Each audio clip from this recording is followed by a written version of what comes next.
trust the process. Juste, pourquoi je vous fais cette vidéo-là?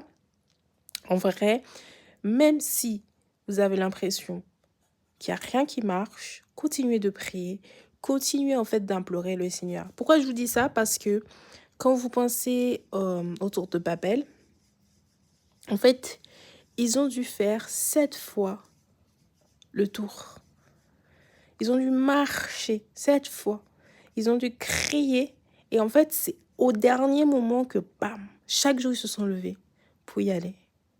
Chaque jour, chaque jour. Et après 7 fois, ils ont fait le tour. Et au 7e fois, ils ont crié avec les cymbales, etc. Et là, bam, la tour tombe. Pourquoi? Vous allez me dire, oui, mais c'est quoi le rapport et tout? En fait, pour te dire, n'abandonne pas tes prières. Continue. Il n'y a pas de résultat aujourd'hui, continue de prier. Il n'y a pas de résultat demain, continue de prier. Mais attention,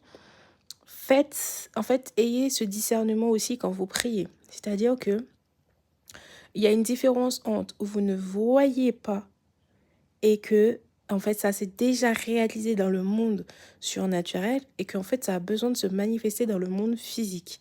Et il y a une différence où ça ne s'est pas encore réalisé et que vous avez besoin de continuer à prier pour cela. Donc vraiment, ayez ce discernement parce que sinon, vous allez avoir des avortements spirituels. Et d'ailleurs, c'est Pasteur Marcelo qui avait prêché sur ça et tout. Donc en fait, quand vous priez, vous devez en fait imaginer que vous avez déjà obtenu ce pourquoi vous avez prié.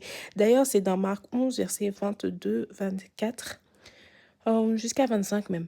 Donc vraiment, vous devez avoir la foi. Mais en fait, une fois que vous avez la foi, vous allez dire merci. Vous devez être reconnaissant pour ce que vous avez prié. Mais si vous avez l'impression que vous avez prié, qu'il n'y a rien qui s'est manifesté, continuez. Continuez de prier. Mais si vous avez l'impression que... Parce qu'il y a des fois, je ne sais pas, hein, moi je le sens pour certaines choses, mais peut-être vous avez besoin de voir pour y croire. Mais là, ça voudrait dire que vous n'avez pas la foi. Parce que vraiment, il y a certaines prières que vous faites, vous dites, ok, c'est bon en fait, Dieu a déjà répondu. Même si vous ne l'avez pas encore vu dans le monde physique, mais en fait, vous savez que le Seigneur a déjà répondu et ce n'est qu'une question de temps pour que ça se manifeste réellement dans le monde physique. Donc vraiment, demandez à Dieu ce discernement-là et n'abandonnez pas. Persévérez dans la prière, persévérez, priez, priez, persévérez. Justement, il est écrit dans Colossiens, justement, veillez-y avec des actions de grâce, persévérez dans la prière. Je ne sais plus exactement lequel, mais bref, en tout cas, persévérez dans la prière. Et justement, dans 1 Thessaloniciens 5, verset 17, priez sans cesse et dans le 16, soyez toujours joyeux. Donc, priez avec joie. Sur ce, je vous envoie plein d'amour, plein d'argent et surtout, prenez soin de vous comme à l'accoutumée et n'hésitez pas à vous abonner.